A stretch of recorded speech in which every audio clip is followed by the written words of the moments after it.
The train whistle echoed across the Colorado plains as Clara Whitmore stepped onto the platform, her worn dress clinging to her frail frame. She'd traveled 1,000 miles to marry a stranger, carrying nothing but hope and a persistent cough that had followed her from Pennsylvania. The man waiting for her took one look at her pale complexion and hollow cheeks, then spat into the dust. "I ordered a wife, not a coffin." With those cruel words, he turned his back and left her standing there with nothing but a battered suitcase and fading daylight.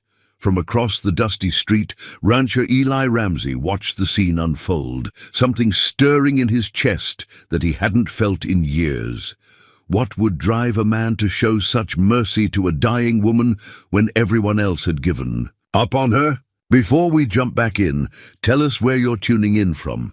And if this story touches you, make sure you're subscribed, because tomorrow I've saved something extra special for you. Eli Ramsey had been watching the train platform from his usual spot outside McCrady's general store for the better part of an hour, nursing a cup of coffee that had long since grown cold. At 42, he'd developed the patience of a man who'd learned that rushing rarely improved outcomes, whether you were breaking horses or waiting for supplies to arrive from Denver. His weathered hands wrapped around the tin cup as he observed the small drama unfolding across the dusty street. The woman who'd stepped off the afternoon train carried herself with a dignity that her circumstances couldn't diminish. Even from this distance, Eli could see the careful way she held her shoulders straight despite the obvious frailty of her frame. Her dark hair, though simply pinned, caught the late afternoon light, and there was something in her posture that spoke of breeding, the kind that came from good family, not money. Harold Briggs, the man who'd summoned her from back east, was exactly the sort of fellow Eli had expected would order a bride through the mail. Thick around the middle, with hands that looked more familiar with counting coins than honest. Work, Briggs ran the largest mercantile operation in 3 counties. He'd been bragging for weeks about his investment in matrimony, as he called it, describing his intended bride like she was livestock he'd purchased sight unseen. The rejection was swift and brutal. Eli watched Briggs circle the woman once, taking in her appearance with the calculating eyes of a man inspecting damaged goods. When he spoke, his voice carried clearly across the quiet street. "I ordered a wife, not a coffin. You look half dead already." Without another word, Briggs climbed into his wagon and drove away, leaving a cloud of dust and a woman standing alone on the platform.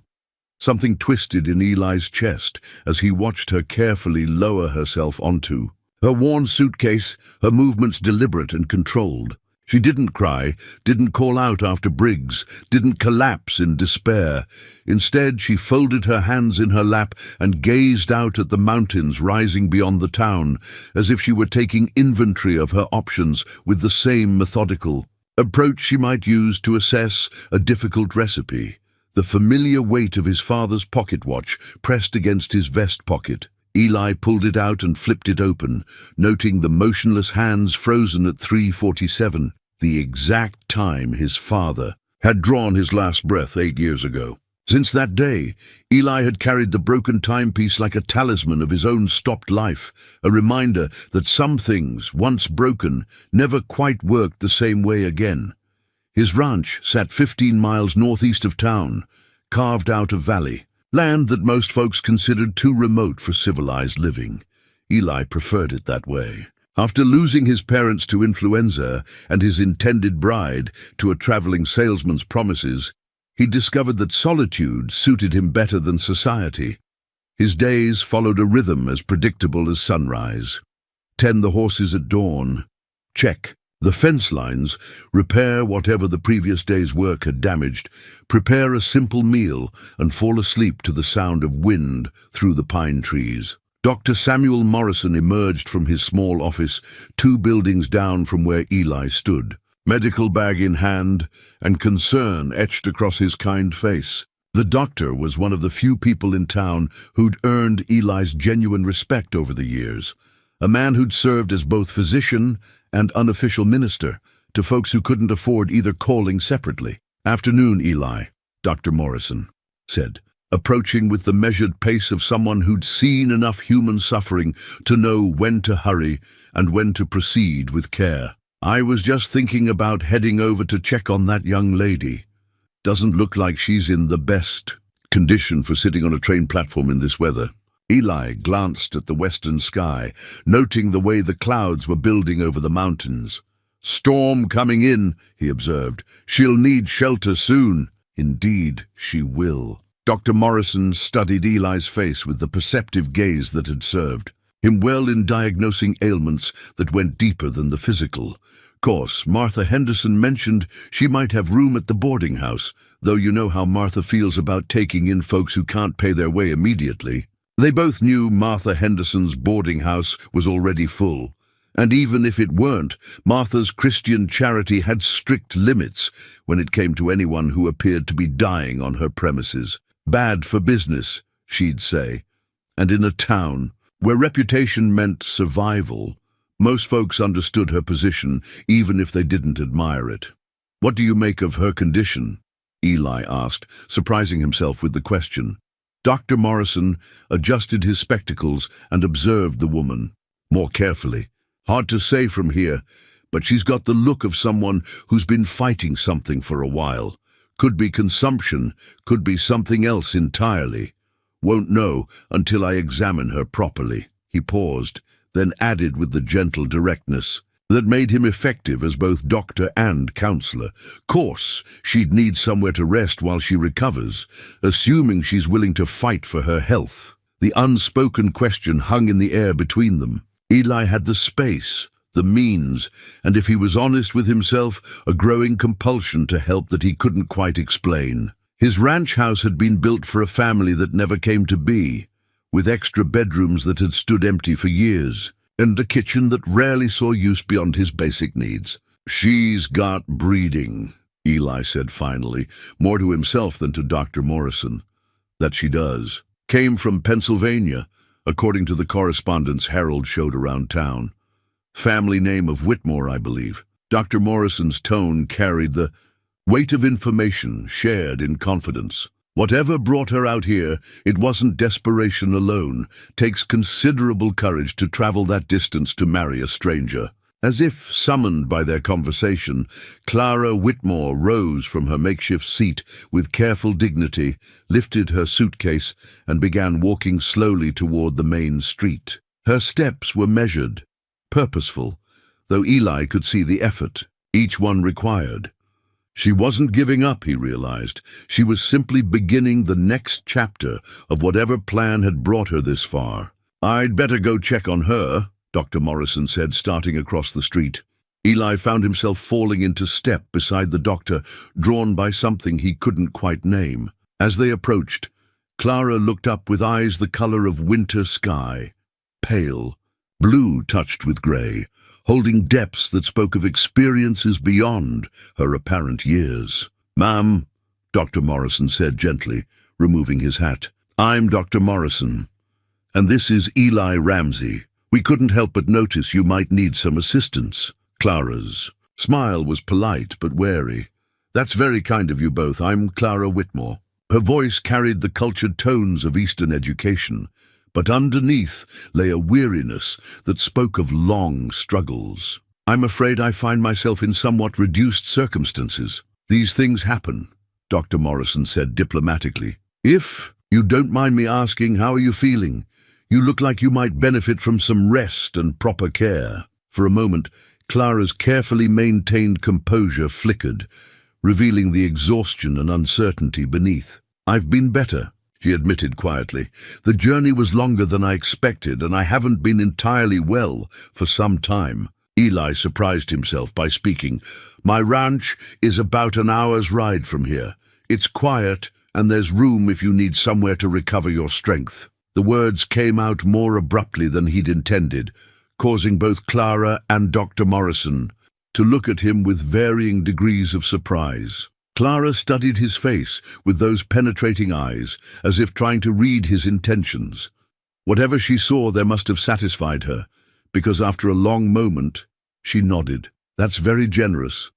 Mr. Ramsey, I wouldn't want to impose, but I confess I don't have many alternatives at the moment. No imposition, Eli said gruffly, already wondering what had possessed him to make the offer. Doc can ride out in a day or two to check on you properly. Dr. Morrison looked between them with the satisfaction of a man who just witnessed the beginning of something significant. I'll gather some supplies and medicines that might help, he said. Eli, why don't you get your wagon? I don't think Miss Whitmore should be riding horseback in her current condition. As Eli walked toward the livery stable to retrieve his wagon, he felt the broken pocket watch ticking against his chest for the first time in 8 years. He stopped, pulled it out, and stared at the face in amazement. The hands were moving again, marking time as steadily as if they'd never stopped. 3:52, 3:53, 3:54. Behind him, he could hear Dr. Morrison speaking quietly with Clara, his voice carrying the professional gentleness that put patients at ease. Eli pocketed the watch and continued toward the stable, his mind already turning to the practical matters of making his house suitable for a guest. It had been so long since anyone had stayed there that he wasn't entirely sure where to begin. But as he hitched his horses to the wagon and prepared to drive back to collect Clara Whitmore, Eli found himself looking forward to the challenge in a way that surprised him.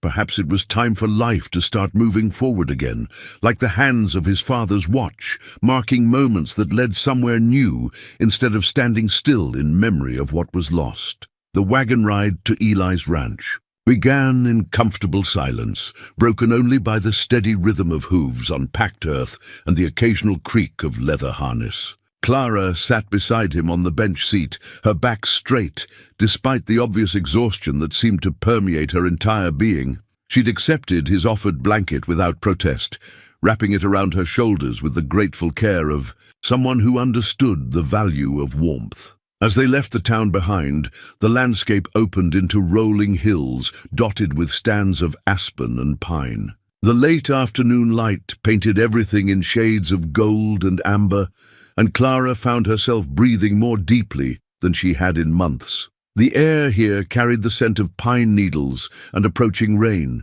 so different from the coal smoke and crowded humanity she'd left behind in Pennsylvania. It's beautiful, she said softly, breaking the silence as they crested a hill that revealed the valley spread below them. I hadn't expected the mountains to be so alive. Eli glanced at her, noting the way her eyes had brightened for the first time since he'd observed her on the platform. Takes some getting used to, he replied. The quiet can be overwhelming for folks accustomed to city life. I think I might prefer the quiet, Clara admitted, then seemed to catch herself, as if she'd revealed more than intended. The train was quite crowded, and before that, she trailed off, her fingers unconsciously moving to touch something. Beneath her coat, they descended into the valley as the first drops of rain began to fall, large and scattered at first, then with increasing intensity. Eli urged the horses into a quicker pace, not wanting Clara to get soaked in her weakened condition. As they rounded the final bend in the road, his ranch house came into view, a solid, 2-story structure built from local timber and stone, with a wide porch that faced the mountains. Home, Eli said simply, though the word felt strange on his tongue. He'd been living there for 8 years, but it had never quite felt like home without someone to share it with. Clara studied the house as they approached, taking in the well-maintained barn, the neat fence lines, and the garden plot that had been prepared for spring planting. You built this yourself? She asked. My father and I started it when I was 25, Eli replied, pulling the wagon up to the front porch. Finished it after he passed, thinking I'd... He stopped himself, unwilling to share the story of his broken engagement with this woman. He barely knew, thinking you'd fill it with a family, Clara finished gently, understanding crossing her features. I can see it was designed for more than one person. Eli helped her down from the wagon, noting how heavily she leaned on his arm, and the way her breathing seemed labored after the relatively short journey. Let's get you inside before this rain gets worse, he said, reaching for her suitcase. The interior of the house was clean, but clearly the domain of a man who lived alone. The furniture was well made but sparse, and there was a peculiar emptiness that came from rooms meant to be filled with conversation and laughter that echoed only with solitary footsteps. Clara took it all in without comment, but Eli found himself seeing his home through her eyes and finding it lacking. "The guest room is upstairs," he said, leading the way. "It's not much, but the bed is comfortable and there's a good view of the mountains." Clara followed him up the wooden stairs, her hand trailing along the smooth banister that showed the careful craftsmanship of someone who took pride in his work. The guest room was indeed simple: a bed with a handmade quilt, a dresser, a chair by the window, and little else. But it was clean and warm, and after weeks of uncertainty, it represented something Clara had almost forgotten: sanctuary. "This is perfect," she said, setting her suitcase on the chair. "I can't tell you how grateful I am, Mr. Ramsey. I know this must seem like an enormous imposition." "Call me Eli," he said gruffly, uncomfortable with her gratitude. "And it's not an imposition. House has been too quiet for too long anyway." As if to emphasize his point, thunder rumbled overhead, and the rain began to fall in earnest against the windows. Clara moved to look out at the storm, pressing her hand against the cool glass. In the reflection, Eli could see the exhaustion in her face more clearly, along with something else, a deep sadness that seemed to go beyond her current circumstances. "I should let you rest," he said, starting toward the door. "I'll put together some supper in a while, nothing fancy." "Eli," Clara called softly, stopping him at the threshold. When he turned back, she was still facing the window, but her posture had changed, becoming somehow smaller and more vulnerable. "I need you to know that I'm not entirely what I seem." The words hung in the air between them, weighted with implications. Eli waited, sensing that whatever she was about to tell him was important. "The illness that Mr. Briggs found so objectionable," she continued, still not turning around. "It's not consumption, as most people assume. It's something else entirely, something that—" She paused, seeming to gather her courage. "Something that was done to me, rather than something I caught." Eli felt a cold anger begin to build in his chest. "Someone hurt you." It wasn't a question, and Clara's slight nod confirmed his suspicions. "For months, little by little. I didn't understand what was happening at first. I thought I was simply unwell, perhaps overworked or suffering from the strain of difficult circumstances. It wasn't until I became suspicious and began refusing certain foods, certain drinks, that I began to recover enough to realize the truth." "Who?" The single word came out harder than Eli intended. Clara finally turned from the window, and he could see tears threatening in her eyes. "Someone who claimed to love me. Someone who wanted to ensure I remained dependent, controllable, grateful for his care." She reached into her coat with trembling fingers and withdrew a small object, a delicate gold wedding ring that caught the lamplight. "This was my mother's. It's the only thing of value I have left, and the only proof of who I used to be before. I became someone who could be managed." Eli crossed the room in 2 quick strides, his hands gentle as he took her shoulders. "You're safe now," he said firmly. "Whatever happened before, whoever did this to you, they can't reach you here." Clara looked up at him with those winter sky eyes, searching his face. "You don't know that. You don't know who he is, what he's capable of. I may have brought danger to your doorstep simply by being here." "Then we'll face it together," Eli said, the words surprising him with their certainty. "You're not alone anymore, Clara." Something shifted in her expression at his words, a crack in the wall she'd built around herself, allowing a glimpse of the woman she might have been before fear and betrayal changed her. "I don't understand why you're helping me. You don't know anything about me, about my past, about what I might have done to deserve—" "Stop." Eli's voice was firm but gentle. "Whatever happened to you, you didn't deserve it. No one deserves to be poisoned by someone they trusted, Thunder crashed overhead, and Clara startled slightly, her hand instinctively reaching for his arm. The contact sent an unexpected warmth through Eli's chest, and he realized that something fundamental had shifted in the past hour. This woman, fragile and frightened as she was, had awakened something in him that he'd thought permanently buried with his old dreams. "Rest now," he said softly. "We can talk more tomorrow when you've had time to recover from the journey. Whatever comes next, we'll figure it out."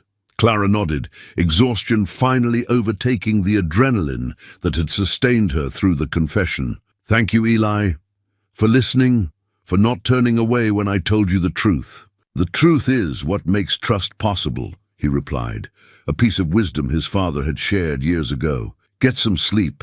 I'll be downstairs if you need anything." As Eli closed the door behind him and made his way back to the kitchen, he found himself thinking about the wedding ring Clara had shown him, not just as a symbol of her past, but as evidence of the life she'd been forced to leave behind. Someone had tried to destroy her slowly, systematically, and the fact that she'd found the strength to escape spoke to a core of steel beneath her fragile appearance. He pulled out his father's pocket watch again, noting that the hands continued their steady movement. 6:15, 6:16, 6:17. Time moving forward, carrying them all toward an uncertain future. But for the first time in years, Eli found himself looking forward to seeing what tomorrow might bring, rather than simply enduring it. Outside, the storm intensified. But inside the ranch house, something new was beginning, fragile as a seedling, but rooted in honesty and the recognition that sometimes salvation came in the form of two damaged people choosing to trust each other with their broken pieces. Clara woke to the sound of gentle movement in the kitchen below and the rich aroma of coffee brewing. For a moment, she lay still in the unfamiliar bed, allowing herself to savor the sensation of feeling truly safe for the first time in months. The storm had passed during the night, leaving behind a crystalline morning that painted the mountains. In shades of silver and blue, she rose carefully, testing her strength and finding it marginally improved after a full night's rest. Her reflection in the small mirror above the dresser showed the same pale complexion and hollow cheeks that had prompted Harold Briggs's cruel rejection. But her eyes held something they hadn't possessed in Pennsylvania, a spark of hope that she'd thought permanently extinguished. Downstairs, she found Eli at the kitchen table, already dressed for the day's work, and studying what appeared to be a ledger of ranch accounts. He looked up as she entered, his weathered face creasing into what might have been the beginning of a smile. "Morning," he said simply. "Coffee's fresh, and there's bread if you're hungry." "Thank you." Clara poured herself a cup of coffee from the pot on the stove, inhaling the steam gratefully. "I don't remember the last time I slept so well." Eli closed the ledger and studied her face with the careful attention of someone assessing improvement in an injured animal. "Color's better," he observed. "Rest suits you." As Clara moved about the kitchen, preparing a simple breakfast of bread and butter, she noticed a well-worn cookbook tucked between a jar of preserves and a tin of flour. The binding was cracked with age, and the pages showed the gentle staining that came from years of regular use. She touched it gently, and Eli noticed her interest. "That was my mother's," he said quietly. "She was quite the cook in her day. Haven't opened it in years." Clara carefully lifted the book, feeling the weight of memory and tradition in her hands. The pages fell open to a recipe for apple preserves, written in a careful feminine hand, with notes added in the margins, reminders about cooking times and ingredient substitutions that spoke of a woman who took pride in feeding her family well. She had beautiful handwriting, Clara said softly. "You can tell she put love into everything she made." She did indeed. Eli's voice carried the warm sadness of old grief, well-weathered but never entirely absent. "Used to say that food was just another way of taking care of the people you loved." Clara found herself thinking of her own mother, who had taught her the same philosophy in their Pennsylvania kitchen before consumption claimed her when Clara was 16. "I'd like to cook for you," she said suddenly, then caught herself. color rising in her cheeks. "I mean to help earn my keep while I'm here. I don't want to be a burden." "You're not a burden," Eli said firmly. "But if cooking would make you feel more settled, I won't argue. Been eating my own cooking for 8 years, and it's nothing to celebrate." The admission made Clara smile. The first genuine smile Eli had seen from her. It transformed her face completely, hinting at the vibrant woman who existed beneath the layers of exhaustion and fear. Then it settled. "Though I should warn you, I may need to start slowly. My strength isn't entirely reliable." "Yet, we'll take it as it comes," Eli replied, rising from the table. "I need to check on the horses and mend some fence this morning.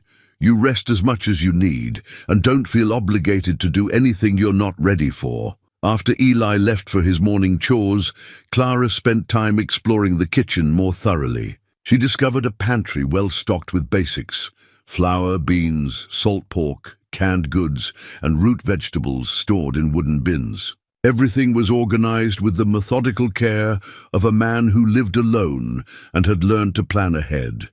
But there was an emptiness to it that spoke of meals prepared for survival rather than pleasure. She found herself planning simple dishes that might bring warmth and comfort to the house. A pot of beans with herbs from the garden she'd noticed outside the kitchen window. Bread made with the sourdough starter she spotted fermenting in a corner of the pantry. Perhaps a pie using the preserved fruits lining the shelves. The physical act of planning meals felt like reclaiming a part of herself that had been systematically stripped away in Pennsylvania. There, every meal had become a source of anxiety, every bite a potential threat. Here, in Eli's kitchen with his mother's cookbook open before her, cooking felt like an act of creation rather than survival. Around midday, she began her first real effort. A simple pot of bean soup that would simmer slowly and fill the house with the kind of comforting aromas she remembered from her childhood. As she worked, she found herself humming softly, a habit she'd lost months ago, but that seemed to return naturally in this peaceful space. Eli returned for lunch to find the kitchen transformed. The soup pot bubbled gently on the stove. Fresh bread cooled on the counter, and Clara moved about the space with the fluid grace of someone who belonged there. The change in the atmosphere was remarkable. What had been a functional but sterile room now felt warm and alive. "Smells like home," he said quietly, hanging his hat on the peg by the door. Clara looked up from slicing the bread. Her cheeks flushed from the warmth of the stove and the satisfaction of useful work. "I hope you don't mind. I found some herbs in your garden. They needed thinning anyway, and the beans were perfect for soup." Eli settled at the table as Clara served him a bowl of the fragrant soup and a thick slice of still warm bread. The first taste transported him back to childhood, memories of his mother's kitchen, but it was more than nostalgia. This was different, better somehow, seasoned not just with herbs, but with care and attention that had been missing from his solitary meals. "This is remarkable," he said after several spoonfuls. "I'd forgotten food could taste like this." Clara took her own seat across from him, pleased by his obvious enjoyment. "My mother always said that hunger was the best seasoning, but I think contentment works just as well." They ate in comfortable silence, each lost in their own thoughts. For Clara, it was the first meal in months that she'd prepared and eaten without fear. For Eli, it was a reminder of what he'd given up when he'd chosen solitude over the risk of loss. "I should tell you," Clara said eventually, setting down her spoon, "I've been thinking about what you said last night, about facing whatever comes together. I want you to know that I meant what I said about bringing danger. The man I escaped from, he's not the type to simply accept loss." Eli studied her face, noting the way her jaw tightened with determination, even as worry shadowed her eyes. "Tell me about him." Clara was quiet for a long moment, gathering her courage. "His name is Marcus Ashford. In Pennsylvania, he's considered quite the catch. Wealthy, well-connected, charming when it suits his purposes. We were engaged to be married, an arrangement made between our families when I turned 21. Arranged, Eli repeated, understanding dawning in his voice. My father was ill, and the medical bills were mounting. Marcus offered to cover all expenses in exchange for my hand in marriage. At first he seemed kind, attentive. It wasn't until after the engagement was announced that things began to change.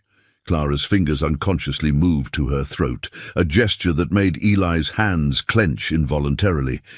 He became possessive, controlling. When I began to question some of his demands, when I started to assert my own wishes about our future, that's when the illness began. Slowly at first, just fatigue and weakness that could be attributed to wedding stress, but it progressed, and I became increasingly dependent on his care. How did you figure out what he was doing? My father's doctor, Clara said quietly. Dr.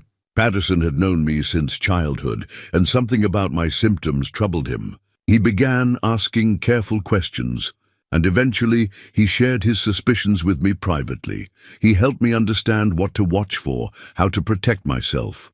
When my father passed, Dr. Patterson gave me enough money to escape and warned me that I needed to get as far away as possible. Eli absorbed this information, his respect for Clara's courage growing. And you think he'll follow you here? I know he will. Marcus doesn't accept defeat, and he has the resources to hire people to find me. I used a false name to book my passage west, but determined people can trace such things if they're willing to spend enough money. Then we'll be ready for him, Eli said simply. Clara looked across the table at this man who had shown her more kindness in 2 days than she'd received in months, and felt something shift in her chest. A warmth that had nothing to do with the soup or the fire in the stove. You barely know me, she said softly. Why would you risk so much for a stranger? Eli considered the question seriously, as he did most things. Maybe because you're not a stranger anymore, he said finally. Maybe because some things are worth the risk.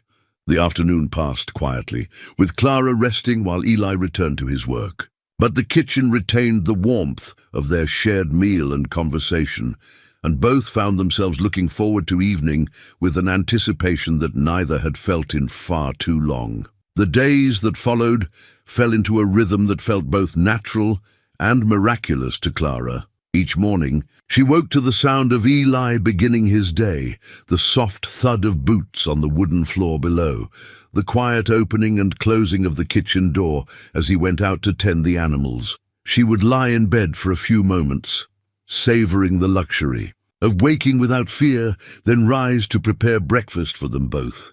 Her strength returned gradually but steadily. The simple act of eating food she'd prepared herself, knowing it was safe, allowed her body to begin healing from months of slow poisoning. Color returned to her cheeks, and the hollow look around her eyes began to fill in. More importantly, the constant tension that had gripped her shoulders started to ease. Eli was a patient teacher when it came to ranch life. In the afternoons, when the day's major work was done, he would show her around the property, how to gather eggs from the chickens without getting pecked, where the best herbs grew wild in the meadow, how to read the weather by watching the way the horses behaved. Clara absorbed it all with the enthusiasm of someone discovering a world she'd never known existed. It was during one of these afternoon explorations that she discovered the small wooden horse, carved with obvious care and considerable skill. She found it tucked away on a shelf in the barn, partially hidden behind a coil of rope, but positioned where it could catch the late afternoon light that slanted through the barn door. "This is beautiful," she said, lifting it carefully. The wood was smooth from handling, and every detail, from the flowing mane to the prancing hooves, had been carved with the kind of attention that spoke of long, lonely evenings and hands that needed something to occupy them. Eli looked embarrassed when he saw what she'd found. "Just something to do with my hands," he said gruffly. "Helps me think." Clara turned the horse over in her palms, feeling the warmth the wood had absorbed from the afternoon sun. There was something achingly beautiful about this hidden piece. of artistry, created not for display or sale, but simply for the joy of making something perfect. "You have real talent," she said quietly. "This is better than anything I've seen in the finest shops in Philadelphia." "It's just whittling," Eli replied, but Clara could see the pleasure her praise brought him. "No," she said firmly, "this is art. This is someone taking a piece of wood and breathing life into it." She looked up at him, noting the way the afternoon light brought out the gold flecks in his brown eyes. "How many others have you made?" Eli was quiet for a moment, then led her to a corner of the barn where a wooden crate sat covered with an old blanket. Beneath the covering, Clara discovered an entire menagerie. Horses in various poses, a family of rabbits, a pair of eagles with wings spread in flight, and most touching of all, a small collection of farm animals that looked like they were designed to be toys for children. "Oh, Eli," she breathed, lifting a perfectly carved sheep. "These are extraordinary. Why do you keep them hidden away?" "Never had anyone to show them to," he admitted. "Seemed pointless to have them cluttering up the house. When it was just me." Clara felt her heart constrict at the loneliness implicit in those words. Here was a man who created beauty in solitude, not because he expected anyone to see it, but because something in his nature compelled him to bring life from lifeless wood. Would you consider making something for the house? Something we could both enjoy?" The word "we" hung in the air between them, carrying implications that neither quite dared to examine too closely. But Eli nodded slowly, already envisioning possibilities. "What would you like?" "Something for the kitchen," Clara said immediately. "Maybe a set of salt and pepper holders, or a spoon rest, something practical that would also be beautiful." That evening, as Clara prepared supper, Eli worked at the kitchen table with a piece of cherry wood he'd been saving for a special project. The domesticity of the scene. Clara stirring soup, while Eli's carving knife shaped wood with practiced strokes, felt like something from a dream of the life she'd once imagined having. "Tell me about your family," Eli said as he worked, the request coming out more gently than his usual direct manner of speaking. Clara was quiet for a moment, tasting the soup and adjusting the seasoning. "My father was a schoolmaster," she said. Finally, he loved books, learning, the idea that education could lift people above their circumstances. My mother was the one who taught me that a home should be a refuge, a place where people could be themselves without fear or pretense." "Sounds like good people." "They were." Clara's voice carried the warmth of genuine affection. "They would have. Liked you, I think. My father especially. He always said that the measure of a man wasn't in his words, but in how he treated people who couldn't do anything for him in return." Eli looked up from his carving, considering this. "What would they think of your current situation?" Clara set down her spoon and turned to face him fully. "My father would be proud that I found the courage to leave. My mother—" She paused, touching the wedding ring that hung on a chain beneath her dress. "My mother would tell me to trust my instincts about people, and my instincts tell me that you're the finest man I've ever known." The simple declaration hit Eli with unexpected force. He set down his carving knife and looked at Clara, really looked at her, taking in the way her dark hair caught the lamplight, the gentle strength in her hands as she worked, the growing confidence in her posture that spoke of a spirit refusing to be broken. "Clara," he said quietly, and there was something in the way he spoke her name that made her breath catch. "Yes? I want you to know that whatever happens, however long you stay here, you're not alone anymore.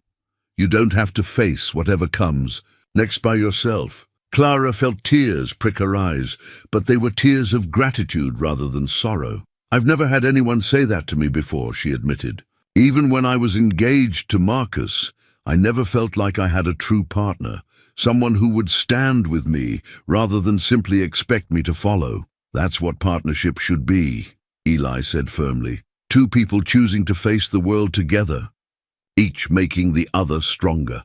They held each other's gaze across the kitchen, and Clara felt something shift in her chest, a warmth that was entirely different from the gratitude and relief she'd been feeling. This was something deeper, more Dangerous and infinitely more precious. The soup is ready, she said softly, but neither of them moved immediately. Clara, Eli said again, and this time her name sounded like a question. Yes, I'm glad you're here. The words were simple, but they carried the weight of complete honesty. Clara smiled, the expression transforming her face with joy that had been too long absent. So am I, Eli. So am I. As they shared their evening meal, the carved wooden horse sat on the windowsill where Clara had placed it, catching the last rays of sunlight and casting dancing shadows on the kitchen wall. Outside, the mountains stood sentinel over the valley, and inside, two people who had found each other in the aftermath of loss began to discover what it meant to hope again. 3 weeks into Clara's stay at the ranch, the first real test of their growing bond came in the form of a supply run to town. Clara had been pressing wildflowers she found during her walks around the property, creating delicate arrangements that she pressed between the pages of Eli's father's old books. The activity brought her peace and seemed to symbolize her own transformation, taking something fragile and making it permanent, beautiful, and lasting. "I'd like to come with you today," Clara announced over breakfast, her voice carrying a determination that Eli had learned to recognize. "I can't hide here forever, and I need to start facing the world again." Eli studied her face, noting the improved color in her cheeks and the steadier way she held herself. The frightened, half-starved woman who had arrived on the train platform had been replaced by someone stronger, though the underlying vulnerability remained. "Are you sure you're ready for that? Town can be curious about newcomers. All the more reason to face it now, while I have you with me," Clara replied, and the trust implicit in her words made Eli's chest tighten with an emotion he wasn't entirely ready to name. The wagon ride to town gave them time to talk about what Clara might expect. Eli explained the social dynamics of their small community, who could be trusted, who was prone to gossip, and how best to navigate the complex web of relationships that defined frontier life. "Mrs. Henderson at the boarding house will want to know everything about you," he warned. "She considers herself the unofficial guardian of public morality. Dr. Morrison you already know, and he's a good man who'll keep your confidence. Martha Coolidge runs the general store with her husband, and she's fair-minded if a bit sharp-tongued." Clara absorbed this information, mentally preparing herself for the scrutiny she would face. "And Harold Briggs. We'll avoid him if possible," Eli said firmly. "No point in stirring up trouble unnecessarily."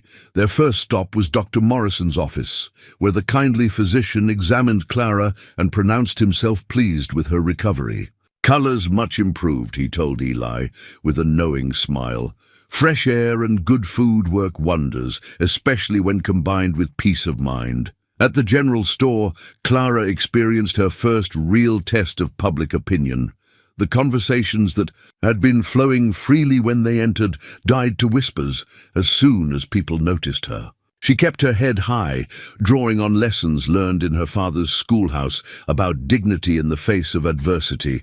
Martha Coolidge proved to be exactly as Eli had described, sharp-eyed but fundamentally fair. "So you're the young lady who's been staying out at Eli's place," she said without preamble. "Folks have been wondering about you." "I imagine they have," Clara replied calmly. "It's natural for people to be curious about strangers." "Indeed it is. Especially when that stranger was rejected by Harold Briggs for being too sickly to make a proper wife." Martha's tone was blunt, but not unkind.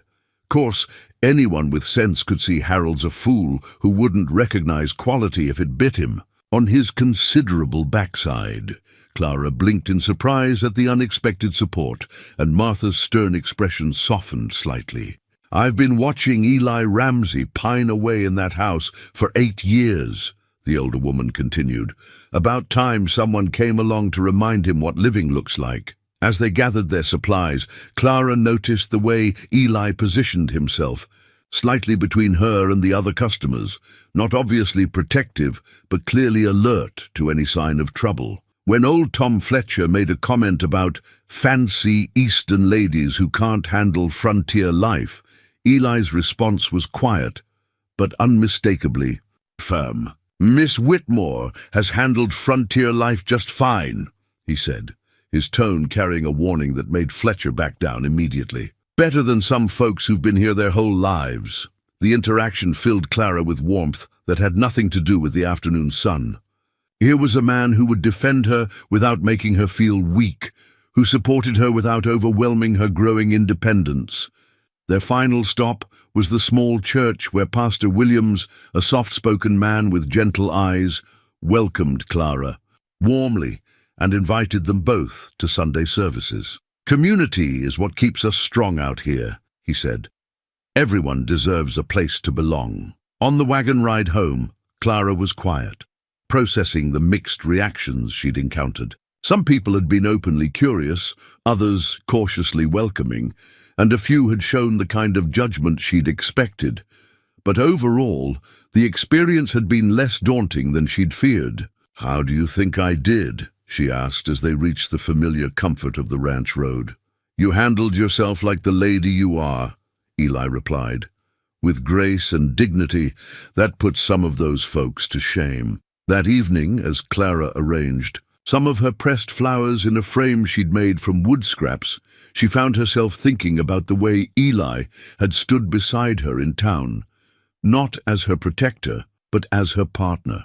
The distinction was important, and it spoke to something fundamental about his character. "Eli," she said as he worked on carving the salt and pepper holders she'd requested, "can I ask you something personal?" "Course. What happened to the woman you were engaged to? The one you mentioned briefly that first night?" Eli's hands stilled on his carving, and for a moment Clara thought he wouldn't answer.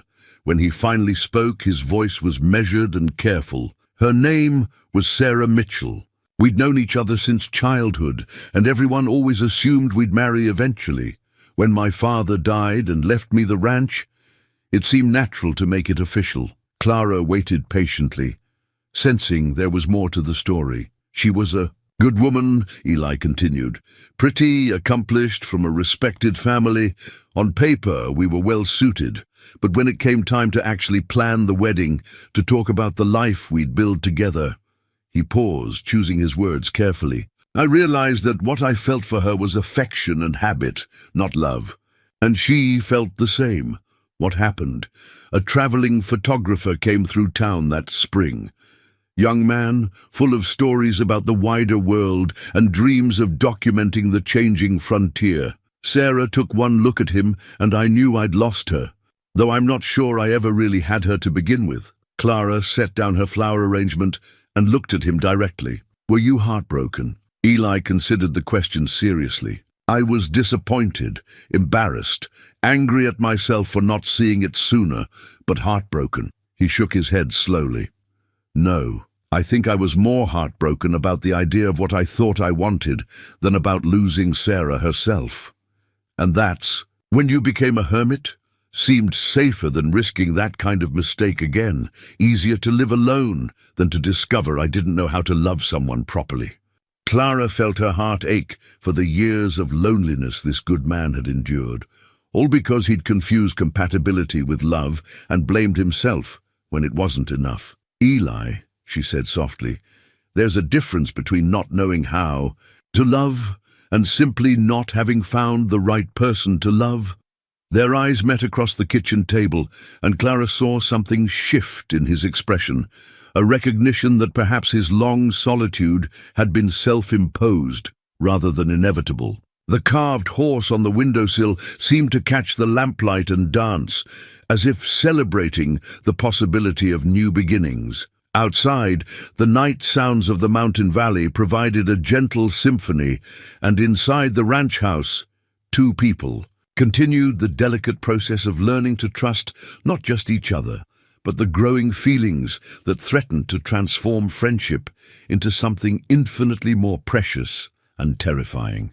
The nightmares began 6 weeks after Clara's arrival, arriving with the persistence of wolves stalking wounded prey. They came without warning, in the deep hours before dawn, pulling her from peaceful sleep into a world where shadowy figures pursued her through endless corridors, while a familiar voice whispered threats that made her skin crawl. Eli woke the first. Time to the sound of Clara crying out, her voice muffled but filled with such terror that he was down the stairs and at her door before fully conscious thought engaged. He stood in the hallway, his hand raised to knock, torn between the desire to comfort and respect for her privacy. "Clara," he called softly through the closed door. "Are you all right?" The sobbing stopped abruptly, replaced by the sound of ragged breathing.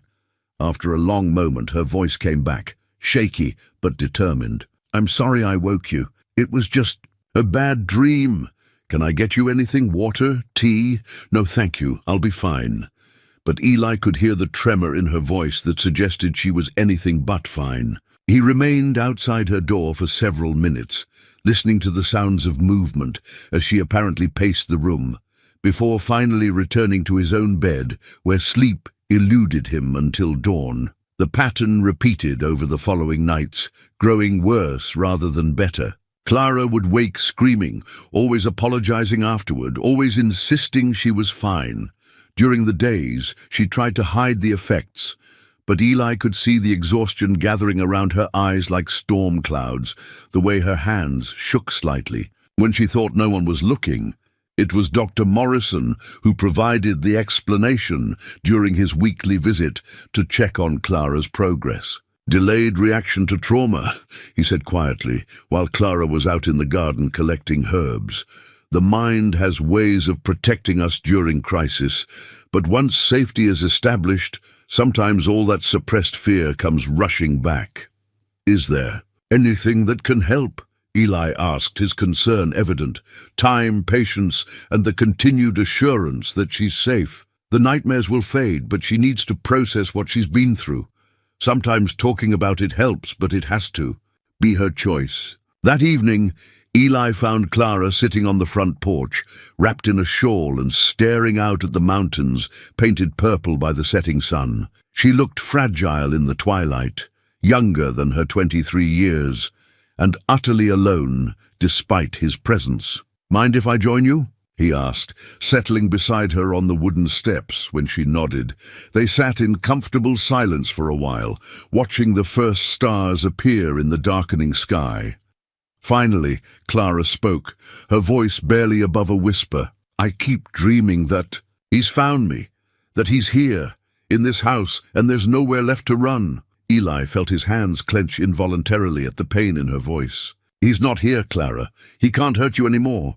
"In my dreams, he can. In my dreams, he's always been able to." She pulled the shawl tighter around her shoulders. "It's not just the fear of him finding me, it's the shame of how long I let it happen, how I convinced myself that his control was love, that his jealousy was devotion." "That's not shame you should carry," Eli said firmly. "That's his shame, not yours." Clara turned to look at him, her eyes bright with unshed tears. "How can you be so certain? You don't know what I allowed, what I accepted because I was too afraid or too weak to fight back." "I know you," Eli replied simply. "I know the woman who crossed 1,000 miles to escape a situation that was killing her. I know the woman who stands up straight even when she's terrified, who cooks with love even when she's exhausted, who finds beauty in pressed flowers and sees potential in a lonely man's whittled animals." The tears Clara had been fighting finally spilled over, but they seemed to be tears of relief rather than sorrow. "Sometimes I feel like I'm two different people," she admitted. "The woman I was before Marcus, and the woman I became while I was with him. I'm not sure which one is really me." "Maybe you're both," Eli suggested gently. "Maybe you're the woman you were, strengthened by surviving what you endured." As if drawn by some invisible force, Eli reached out and gently brushed away the tears on Clara's cheek. The contact sent warmth shooting through both of them, and suddenly the careful distance they'd been maintaining seemed inadequate for the emotions building between them. "Eli," Clara whispered, and there was something in the way she said his name that made his breath catch. "Yes, I think I'm falling in love with you, and it terrifies me. The admission hung in the air between them, brave and vulnerable, and completely honest. Eli felt his heart race as he realized that what he'd been trying to deny for weeks was true. He was falling in love with her too, had been since that first day when she'd shown such dignity in the face of rejection. "Clara," he said softly, his hand still cupping her cheek, "you don't terrify me.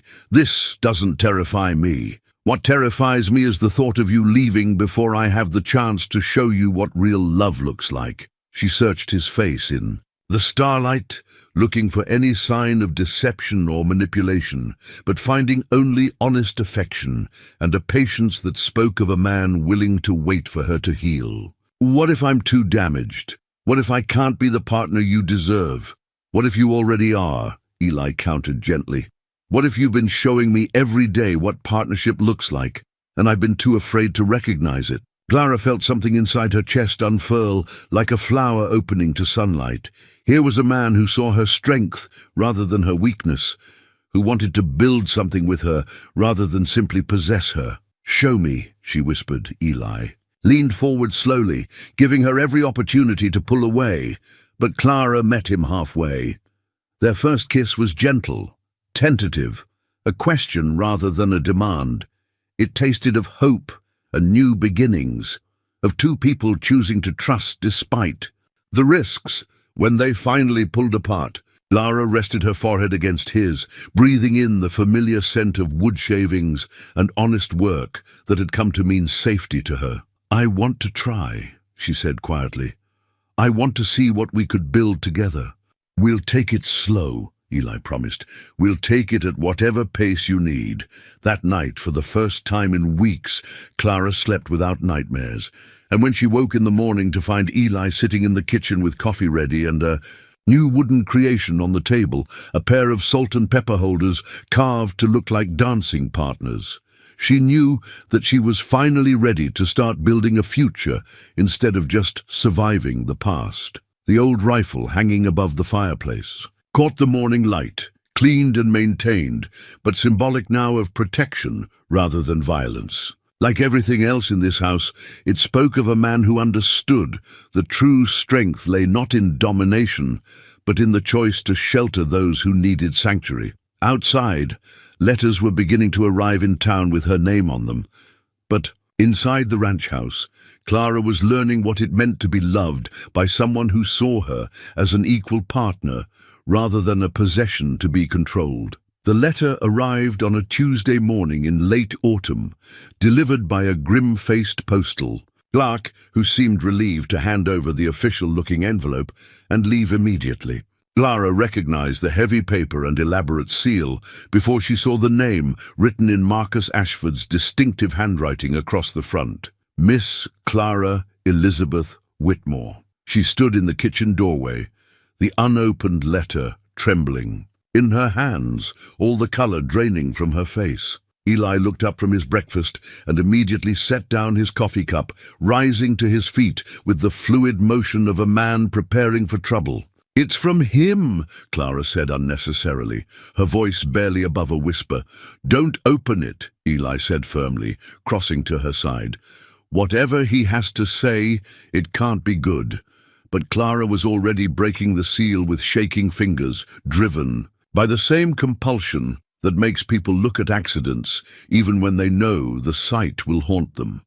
The letter was written on Marcus's personal stationery, and even his handwriting seemed to radiate arrogance and control. "My dearest Clara," she read aloud, her voice growing steadier as anger began to replace fear. "Your little adventure in playing at independence has gone on quite long enough. I have been extraordinarily patient, allowing you time to recover from your temporary bout of hysteria, but my tolerance has reached its limit." Eli moved closer, his presence a steadying force as Clara continued reading. "You will be interested to know that your disappearance has caused considerable scandal in our social circle. Stories are circulating about your mental instability, your ingratitude toward a devoted fiancé who cared for you through a serious illness, and your apparent moral flexibility in taking up residence with a strange man in the wilderness." Clara's hands were shaking again, but now with rage rather than fear. "He's trying to destroy my reputation," she said through gritted teeth. "Keep reading," Eli said quietly, though his own jaw was tight with barely controlled anger. "However, I am prepared to overlook these transgressions and welcome you back with open arms. I have taken the liberty of arranging for your return journey, and my representatives will arrive within the week to escort you home. You will, of course, apologize publicly for your rash behavior, and we will proceed with our wedding plans immediately upon your return." The letter continued, but Clara stopped reading aloud as her eyes scanned the final paragraphs. What she saw there made her sink into the nearest chair, the paper falling from nerveless fingers. "Clara?" Eli knelt beside her chair, his voice gentle, but urgent. "What is it? What else does it say?" With trembling hands, Clara picked up the letter and read the rest silently, her face growing pale as she absorbed the full implications of Marcus's threats. When she finished, she looked up at Eli with eyes full of despair. "He's not just threatening me," she said quietly. "He's threatening you, this place, anyone who has helped me. He says he has legal documents proving I'm mentally incompetent and legally bound to return to his care. He claims I stole money from him when I left, and that you're harboring a known thief." Eli's expression darkened as he absorbed this information. "Let me see that letter." Clara handed it over, watching as Eli read the final paragraphs with growing fury. Marcus had been thorough in his threats. If Clara didn't return willingly, he would have Eli arrested for kidnapping and theft. He would use his considerable influence to ensure that Eli lost his ranch and faced serious jail time. The local sheriff would be powerless against the legal documents Marcus claimed to possess. "This is blackmail," Eli said flatly. "This is Marcus," Clara replied bitterly. "He always has contingency plans, ways to force people to do what he wants. I should have known he wouldn't simply let me go." But even as despair threatened to overwhelm her, Clara's mind was working. Something about the letter's tone, the specific threats Marcus had made, suggested that his position might not be as strong as he wanted her to believe. "Eli," she said slowly, "help me think through this. If Marcus really had ironclad legal authority to bring me back, why would he bother with threats and manipulation? Why not simply show up with a federal marshal and drag me away?" Eli considered this, his analytical mind engaging with the problem. "You're right. The threats suggest he's trying to avoid a legal confrontation, not that he's confident of winning." Clara rose and began pacing the kitchen, her mind racing. "And there's something else. He mentions legal documents proving I'm mentally incompetent, but those would have to be signed by a doctor. The only doctor who examined me regularly was Dr. Patterson, and I know he would never have signed such papers. Could Marcus have forged them? Possibly. But that would be a serious crime if discovered. No, I think he's bluffing, at least partially." Clara stopped pacing and turned to face Eli, determination replacing despair in her expression. "There's something I haven't told you about my father's death. Something Dr. Patterson shared with me just before I left Pennsylvania." Eli waited patiently, sensing that whatever Clara was about to reveal would change everything. "My father didn't just die of natural causes," Clara said quietly. "Dr. Patterson suspected that he was being poisoned too, the same way I was. He'd been experiencing symptoms similar to mine for months before his death, but everyone attributed them to his existing heart condition. It wasn't until after my father died that Dr. Patterson began to piece together the pattern. The implications hit Eli like a physical blow. "Marcus killed your father?" Dr. Patterson believed so, yes. "And he gave me something before I left. Medical records documenting the symptoms, the timeline, his suspicions. He said I might need them someday as insurance." Clara moved to her suitcase, which still sat in the corner of the kitchen where she'd placed it that first day. With careful fingers, she felt along the lining until she found the hidden pocket she'd sewn there. From the secret compartment, she withdrew a small bundle of papers wrapped in oiled cloth. Dr. Patterson's complete medical records on both my father and myself, including his professional opinion that we were both being systematically poisoned. He also included a statement detailing Marcus's suspicious behavior and his own concerns about our welfare. Eli examined the papers with growing amazement. Clara, this is evidence of murder. If what Dr. Patterson suspected is true, Marcus isn't just a controlling fiancé, he's a killer. Which explains why he's so desperate to get me back, Clara said, her voice growing stronger as she began to understand the true scope of her situation. I'm not just a runaway bride to him, I'm a witness to murder, someone who could destroy his entire life if the right people see these documents. The sound of approaching horses interrupted their conversation, and through the kitchen window they could see a small group of riders approaching the ranch house. Clara counted 3 men, all well-dressed and riding horses that looked too fine for ordinary cowboys. They're here sooner than he said they'd be, Clara observed, though her voice was remarkably calm given the circumstances. Eli moved to the window and studied the approaching riders with the trained eye of someone who'd learned to assess threats quickly. Professional men, he said quietly, but they're not lawmen, no badges, no official demeanor. These are hired guns dressed up to look respectable. Clara joined him at the window, and together they watched as the 3 men dismounted and approached the front porch with the confident swagger of people accustomed to getting their way through intimidation. Whatever happens, Eli said quietly, his hand finding Clara's, we face it together. You're not going back to him, Clara. Not ever. The knock on the front door came as no surprise, but the authoritative tone of the voice that followed sent chills down Clara's spine. Miss Whitmore, we know you're in there. We have legal documents requiring your immediate return to Pennsylvania. Come out now, and this can all be handled quietly. Clara looked at Eli, seeing her own determination reflected in his eyes. Do you think we can fight this? I think we can try, Eli replied, and I think Dr. Patterson gave you the weapons we need to win. The knocking came again, more insistent this time, followed by threats about breaking down the door if necessary. But inside the ranch house, Clara was no longer the frightened, half-starved woman who had arrived on the train platform 2 months ago.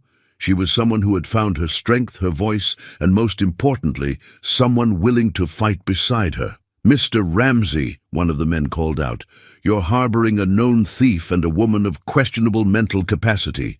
Surrender her now or face the legal consequences.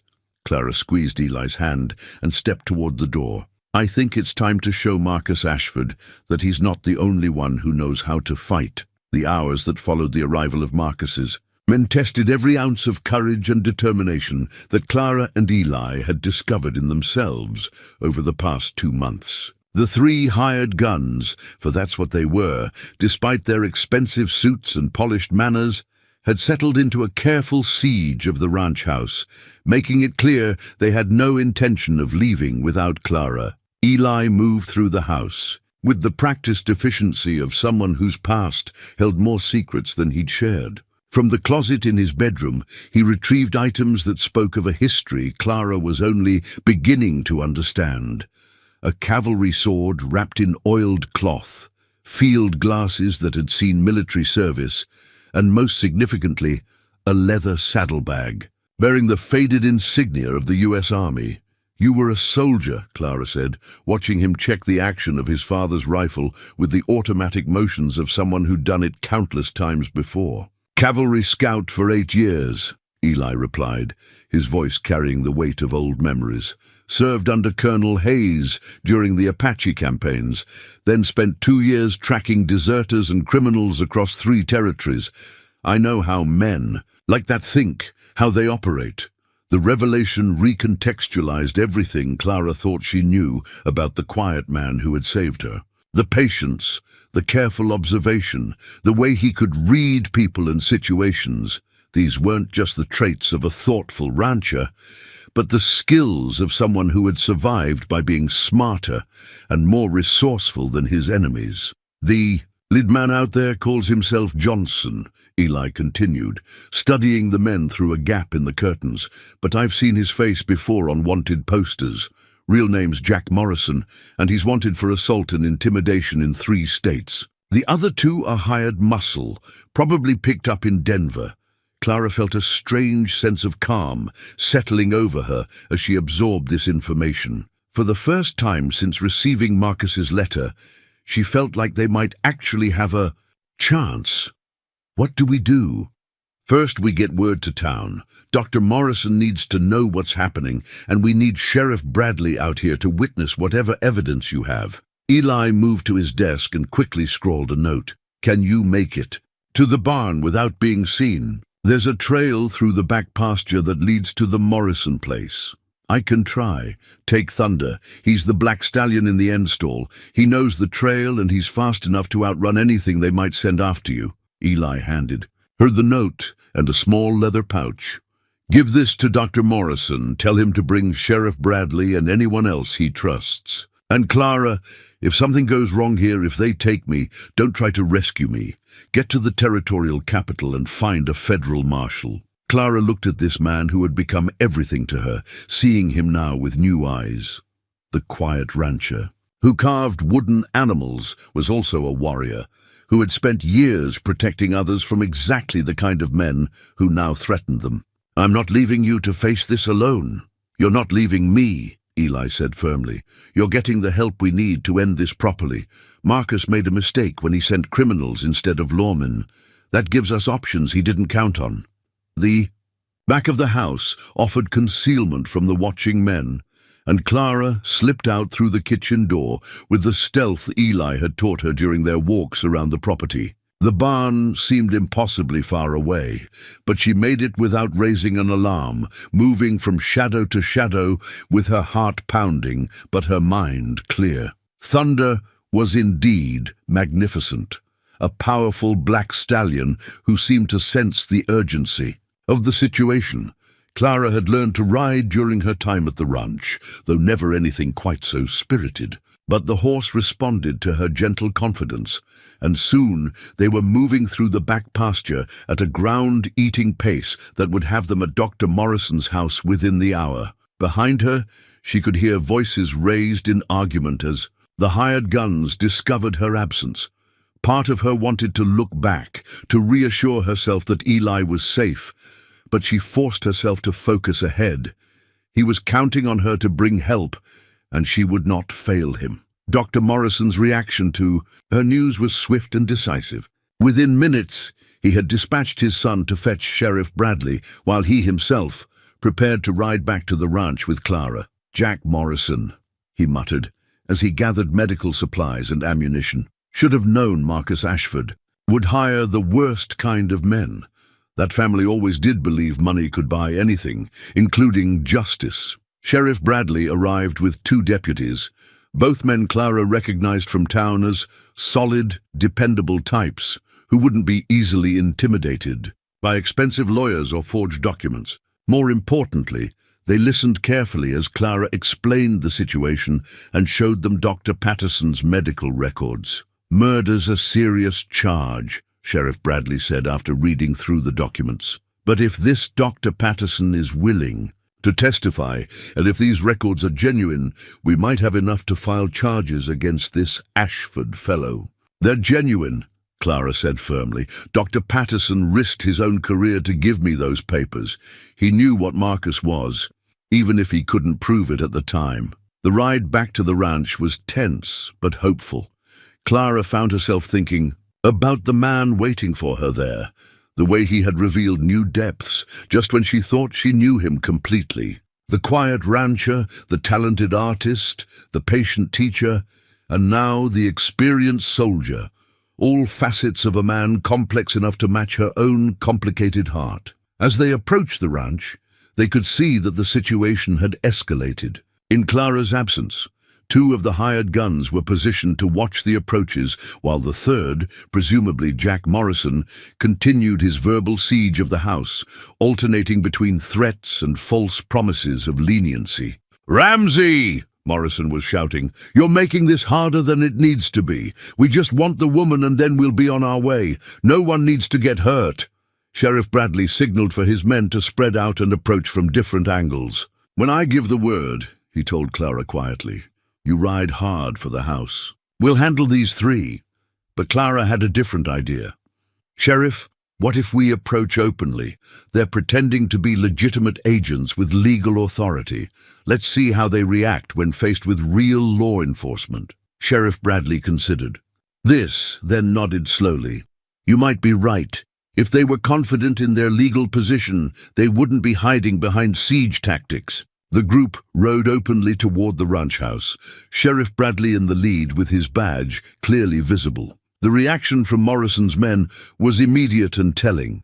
Instead of greeting fellow law enforcement officers, they reached for their weapons with the instinctive response of men who knew they were on the wrong side of the law. "That's far enough," Morrison called out, his hand resting on his gun. "This is official business, and we don't need local interference." "I'm Sheriff Bradley, and this is my jurisdiction," the sheriff replied calmly. "I'll need to see your legal documents and federal authority before you can proceed." Morrison's hesitation was brief but significant. "Our authority comes from Pennsylvania state courts. We don't answer to local sheriffs." "Actually, you do," Sheriff Bradley said, dismounting. With deliberate calm, "Any law enforcement action in my county requires my notification and approval. I'll need to examine your papers and verify your credentials." Clara watched the exchange with growing confidence. Morrison's bluster was cracking, revealing the uncertainty beneath. These men had been prepared to intimidate a lone rancher and a frightened woman, not to face legitimate law enforcement with proper documentation. From the house came Eli's voice, strong and clear. "Clara, are you all right?" "I'm fine," she called back. "We brought help." The front door opened, and Eli stepped onto the porch, his rifle held casually but ready. Clara felt her heart lift at the sight of him, safe and unharmed, his steady presence a counterpoint to the tension crackling in the air. "Mr. Morrison," Sheriff Bradley continued, his tone growing more authoritative, "I'm still waiting to see those legal documents.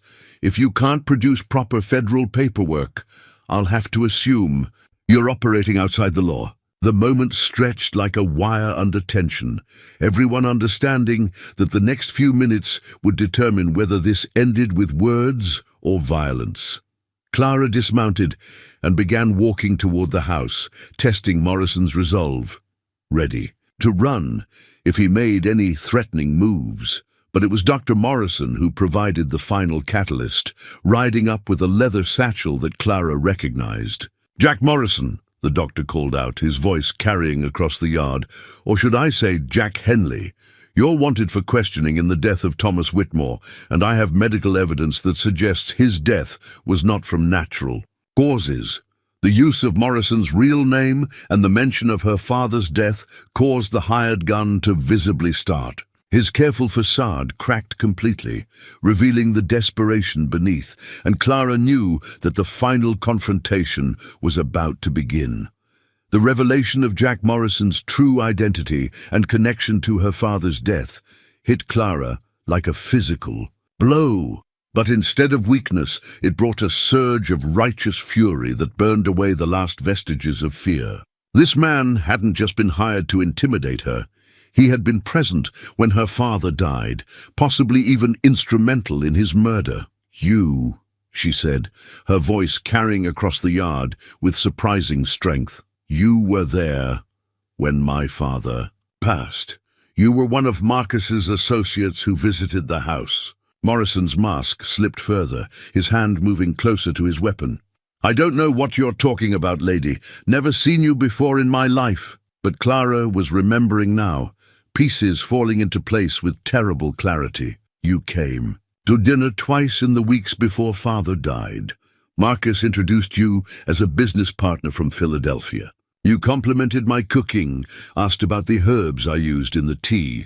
Dr. Morrison opened his satchel and withdrew a folded document. According to Dr. Patterson's records, Thomas Whitmore's symptoms began shortly after meeting with unknown business. associates of Marcus Ashford.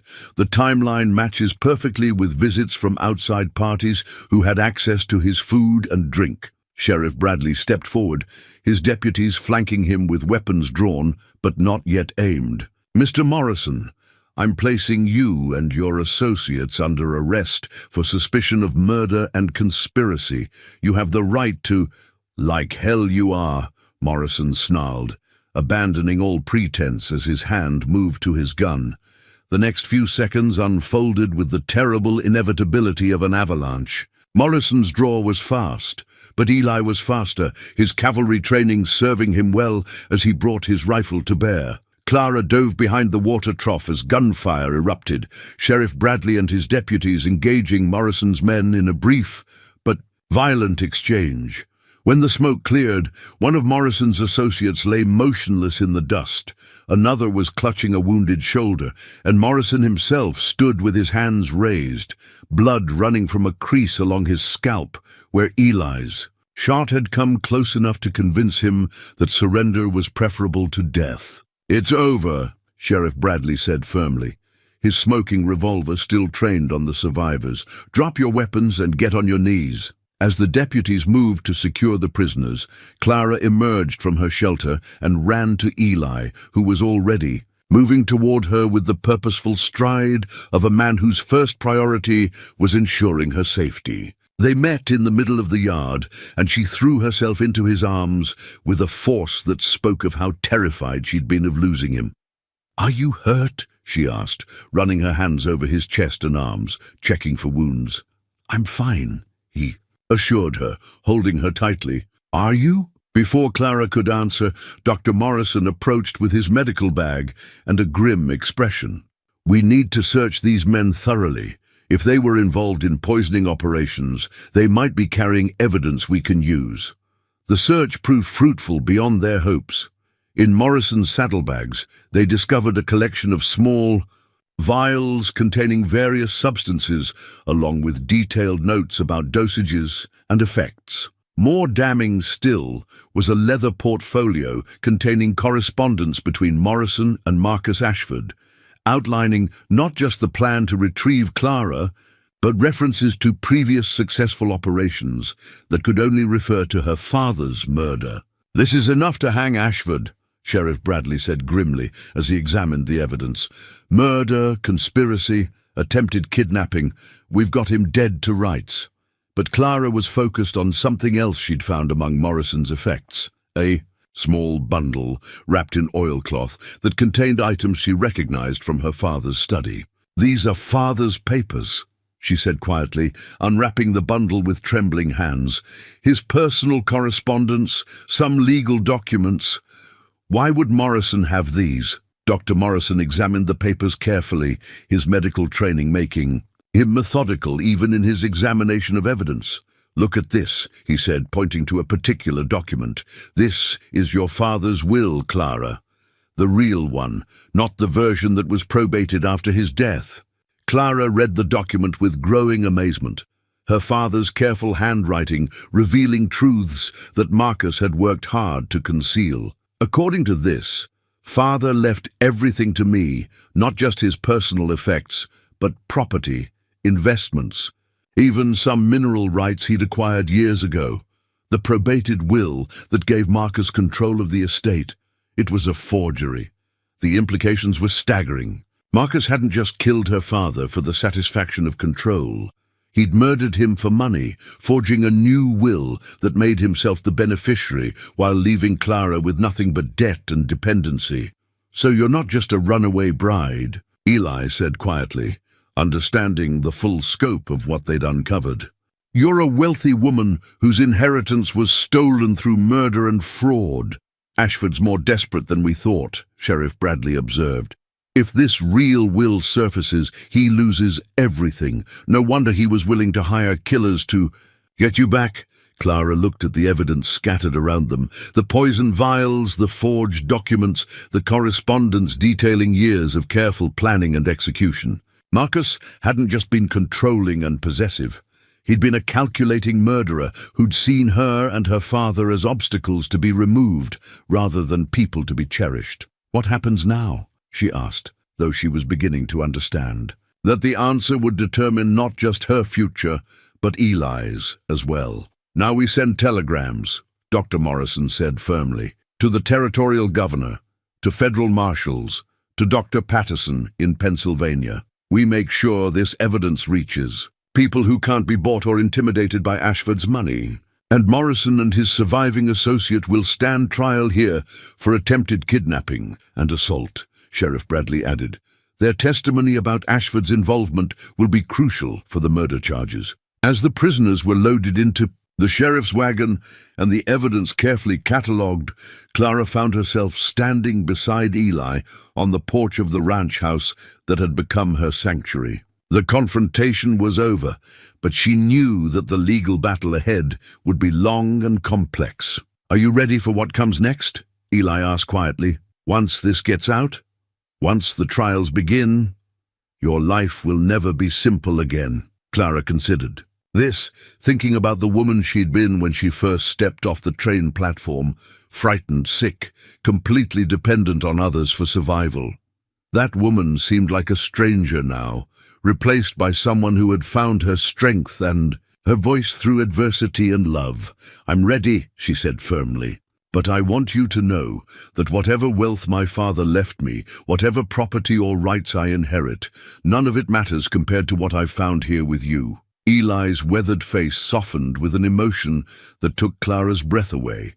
"Clara Whitmore," he said gently, "are you proposing to me?" The question made her laugh, a sound of pure joy that seemed to banish the last shadows of fear and uncertainty. "I suppose I am," she said, "though I should warn you that you'd be marrying a woman with very complicated legal problems." "I've always preferred complicated women," Eli replied, pulling her close. "They're more interesting than the simple ones." As the sun set over the Colorado mountains, painting the sky in shades of gold and crimson, Clara and Eli stood together on the porch of the ranch house where they'd found each other. Tomorrow would bring new challenges, legal battles, and the complex process of rebuilding a life that had been stolen through treachery and murder. But tonight, they had each other. They had the truth, and they had the unshakable knowledge that love could indeed triumph over the darkest of circumstances. The wheels of justice, once set in motion by the evidence Clara and Eli had uncovered, moved with surprising swiftness. Within a week of Jack Morrison's arrest, telegrams began arriving from across the country as the scope of Marcus Ashford's criminal enterprise became clear to federal authorities. Dr. Patterson's testimony, delivered via telegraph from Pennsylvania, corroborated every detail of the medical evidence. More damaging still, other victims began to come forward. Families who had lost loved ones under suspicious circumstances after business dealings with Marcus, all following the same pattern of gradual poisoning disguised as natural illness. Territorial governor himself arrived to oversee the proceedings, bringing with him federal marshals and a stern-faced prosecutor who specialized in cases involving fraud and murder. The small town of Cedar Falls had never seen such official attention, and the atmosphere crackled with the electricity of impending justice. Clara stood in the courthouse, dressed in her finest clothes and flanked by Eli and Dr. Morrison as she formally identified Jack Morrison and testified about his presence in her father's house during the weeks before Thomas Whitmore's death. Her voice was steady and clear as she recounted the systematic poisoning she'd endured, the forged will, and Marcus's attempts to control every aspect of her life. "The defendant posed as a business associate," Clara testified, looking directly at Morrison, who sat shackled at the defendant's table. "He complimented my cooking and specifically asked about the herbs I used in preparing tea and other beverages. I now understand that he was gathering information about how to introduce poison into my father's daily routine without suspicion." Morrison's surviving associate, faced with overwhelming evidence and the prospect of hanging for murder, had agreed to testify against both his partner and Marcus Ashford in exchange for a reduced sentence. His testimony painted a picture of a criminal organization that had operated for years, using murder and fraud to acquire wealth and property from unsuspecting victims. Ashford paid us well for what he called problem-solving, the man testified, his voice barely above a whisper. Sometimes it was intimidation, sometimes it was theft, but with Thomas Whitmore, it was murder. Ashford wanted him dead and wanted it to look natural. So Morrison developed a plan using small doses of arsenic mixed with other substances to mask the symptoms. The prosecution's case was airtight, but the defense attorney, a nervous man who had clearly been hired more for his willingness to take a hopeless case than for his competence, made one final attempt to discredit Clara's testimony.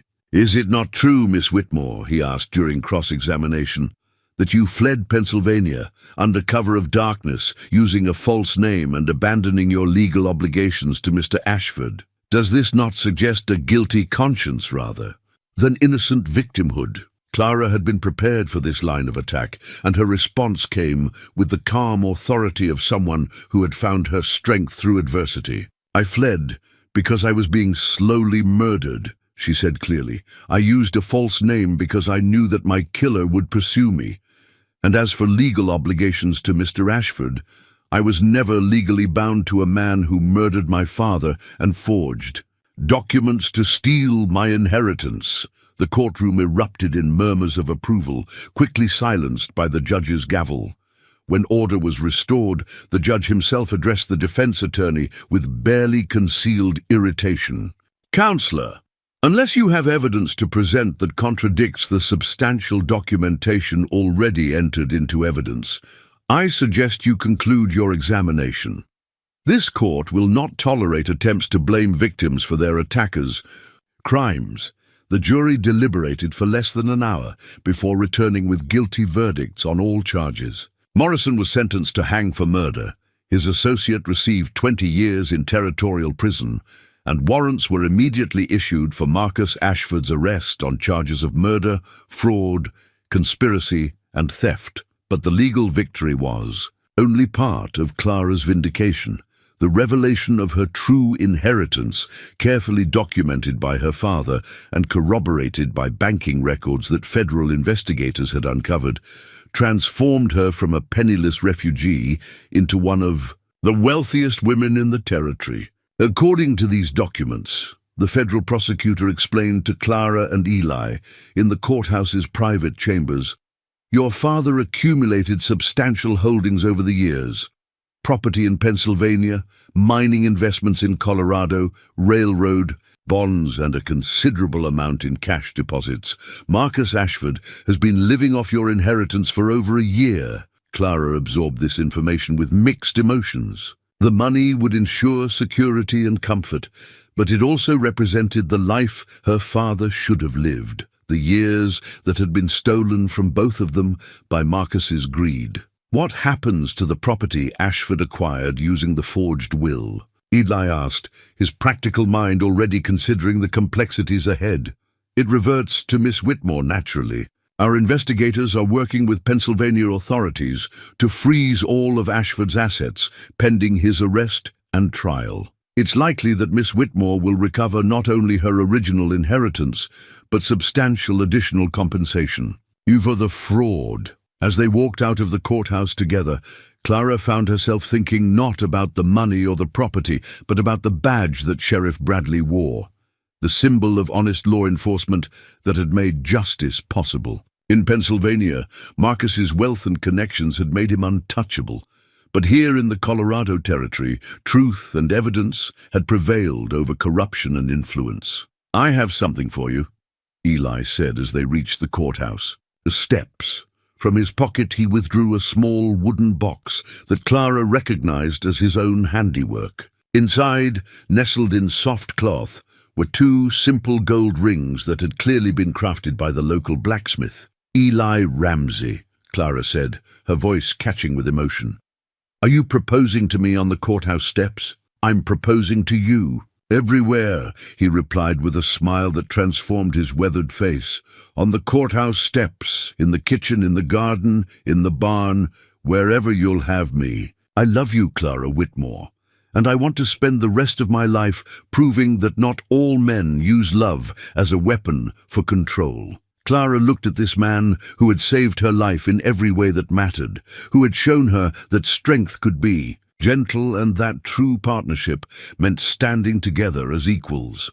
The rings in the box were simple compared to the elaborate jewelry Marcus had used to mark his ownership, but they represented something infinitely more precious, a choice freely, made by two people who had found each other in the aftermath of loss. "Yes," she said simply, and the word carried with it all the hope and courage and love that had sustained them through their darkest hours. As Eli slipped the ring onto her finger, Clara realized that the frightened woman who had stepped off the train platform 2 months ago was gone forever, replaced by someone who understood that true love didn't seek to diminish or control, but to celebrate and strengthen.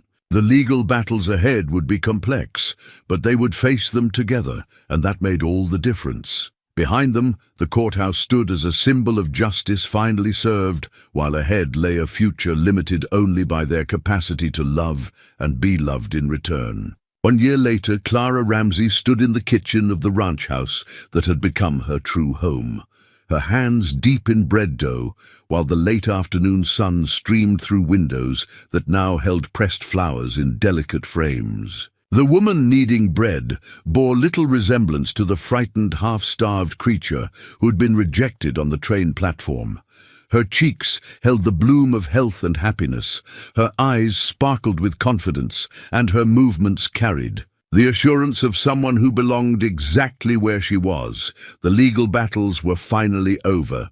Marcus Ashford had been arrested in Philadelphia, tried, and sentenced to life in prison for multiple murders. The stolen inheritance had been fully restored, along with additional damages that made Clara one of the wealthiest women in the Colorado Territory. But more satisfying than the money was the knowledge that justice had been served, that her father's death had been avenged, and that other families would be safe from Marcus's predations. "Something smells like heaven in here," Eli said, entering through the kitchen door with his hat in his hands and sawdust in his hair. He'd been working on a new project in the barn, a cradle carved from cherry wood with the same meticulous care he brought to all his creations. "Fresh bread and apple preserves," Clara replied, turning to accept his kiss with the easy affection of a woman secure in her husband's love. "Your mother's recipe, with a few improvements I learned from watching. You work with wood. Patience and attention to detail make all the difference." Eli wrapped his arms around her from behind, resting his chin on her shoulder as they both looked out at the ranch that had become their shared kingdom. The property had expanded significantly with Clara's inheritance, but they'd been careful to maintain the intimate feeling that had made it a sanctuary. Additional pastures had been added for the growing herd of horses, a new barn built to house Eli's increasingly elaborate woodworking shop, and a greenhouse constructed to extend Clara's growing season for both flowers and herbs. "Dr. Morrison should be here soon," Clara said, leaning back against Eli's solid warmth. "He's bringing news from town, and I suspect it's the kind of news that calls for a celebration." The news, when it came, was indeed worth celebrating. Pastor Williams had officially sanctioned the small church they'd built on the ranch property, making it possible for other isolated families to gather for services without the long journey to town. More importantly, Dr. Morrison brought word that 3 more families had settled in the valley, drawn by stories of the community spirit and mutual support that Clara and Eli had fostered. "You've created something special here," Dr. Morrison said as they sat on the porch after dinner, watching the sunset paint the mountains in shades of gold and purple. "Not just a ranch, but a real community where people look out for each other." Clara's hand moved unconsciously to her still flat stomach, where the first signs of new life were just beginning to make themselves known. She and Eli had decided to wait until they were certain before sharing the news, but the knowledge filled her with a joy so profound it seemed to radiate from every pore. "We had good examples," she replied, thinking of her parents, of Dr. Patterson, who had risked his career to save her, of Dr. Morrison, who had become both friend and surrogate father. I've learned that family isn't just about blood. It's about people who choose to care for each other through good times and bad. As if summoned by her words, the sound of approaching horses announced the arrival of Sheriff Bradley and his wife, Martha, who had become one of Clara's closest friends. They were followed by the Henderson family from the neighboring ranch, then by young Tom Fletcher, who had courted and married Martha Coolidge's daughter just last month. What began as a quiet evening became an impromptu gathering, with neighbors, sharing news and laughter as naturally as breathing. Clara moved among them with the grace of a natural hostess, ensuring everyone had food and drink while Eli entertained the children with stories and simple magic tricks that left them wide-eyed with wonder. "Look at this," Martha Bradley said quietly to Clara as they watched Eli carve a small horse for one of the Henderson children. 2 years ago, that man barely spoke to anyone. Now he's the heart of this community. He always had it in him. Clara replied, her voice warm with pride and love. He just needed someone to remind him that isolation isn't safety, it's just another kind of prison. As the evening wound down and their guests prepared to leave, Clara found herself reflecting on the journey that had brought her to this moment. The train platform where she'd been rejected now seemed like something from another woman's life, a necessary darkness that had led her to this perfect light. Eli's father's pocket watch, which he now carried every day, chimed the hour as they said their final goodbyes. The timepiece that had stopped at the moment of his father's death now marked each precious minute of a life fully lived, each second a gift to be treasured rather than simply endured. "Penny for your thoughts," Eli said as they stood alone on the porch, his arm around Clara's waist as they watched their friends disappear into the gathering dusk. "I was thinking about time," Clara replied, leaning into his warmth. "How it can seem to stop when we're afraid or grieving, and how it can fly when we're happy. Your father's watch stopped for 8 years, but now it's marking moments that matter again." "Speaking of moments that matter," Eli said, his voice carrying a note that made Clara look up at him with curiosity, "I have something for you." From his pocket, he withdrew a small wooden box similar to the one that had held their wedding rings. Inside, nestled in soft cloth, was a delicate wooden flower, a wild rose carved with such exquisite detail that Clara could almost smell its fragrance. "It's beautiful," she breathed, lifting it carefully.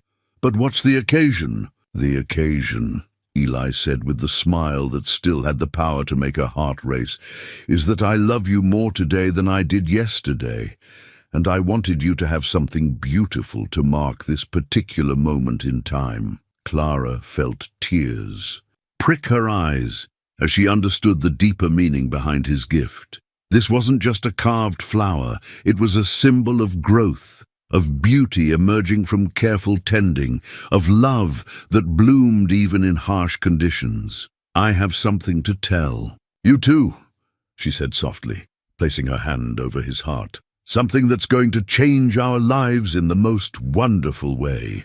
The joy that lit Eli's face when she shared her news was like sunrise over the mountains, gradual at first, then blazing with such intensity that it transformed everything it touched. He lifted her off her feet and spun her around the porch, both of them laughing with the pure delight of two people who had found their perfect happiness. "A baby," he said wonderingly, setting her down with exquisite gentleness. "Our baby, our baby," Clara confirmed, and in those 2 words lay the promise of a future that stretched ahead of them like an unwritten book, full of possibilities and adventures yet to be discovered. As they stood together on the porch of the ranch house where they'd found each other, surrounded by the evidence of the life they'd built together, Clara thought about the mail-order bride who had been rejected for being too sick to make a proper wife. That woman's greatest dreams had been so much smaller than the reality that love had made possible. Inside the house, the carved wooden horse sat on the kitchen windowsill where it had always been, But now it was joined by other creations: salt and pepper holders shaped like dancing partners, a spoon rest carved to look like a sleeping cat, and shelves lined with the evidence of two people who had learned to create beauty together. The pressed flowers in their frames caught the last light of day, preserved forever like the memories they'd made in this place where love had proved stronger than fear, where two broken people had discovered they could be whole together, and where every sunset promised another day of choosing each other over and over again. In the distance, a train whistle echoed across the valley, carrying other travelers toward their own uncertain destinies. But Clara no longer thought about trains with fear or regret. Instead, she thought about journeys that led home, about the courage it took to trust in love, and about the infinite possibilities that opened up when two people decided to face the world together. The pocket watch in Eli's vest continued its steady ticking, marking time that moved forward now instead of standing still, each second a gift to be cherished, each minute a building block in a life constructed from love, trust, and the unshakable belief that sometimes the most beautiful destinations are found at the end of the most difficult journeys.